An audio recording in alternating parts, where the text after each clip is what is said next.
الحمد لله مكرمنا بالقرآن والتنزيل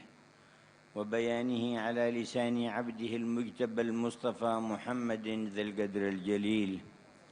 اللهم صل وسلم وبارك وكرم على عبدك المصطفى أكرم الخلق في النية والمقصد والفعل والقيل، وعلى آله وصحبه خير جيل، وعلى من والاهم فيك واتبعهم بإحسان إلى يوم الهول المهيل، وعلى آبائه وإخوانه من الأنبياء والمرسلين معدن التكريم والتفضيل والتبجيل، وعلى آلهم وصحبهم وتابعيهم وملائكتك المقربين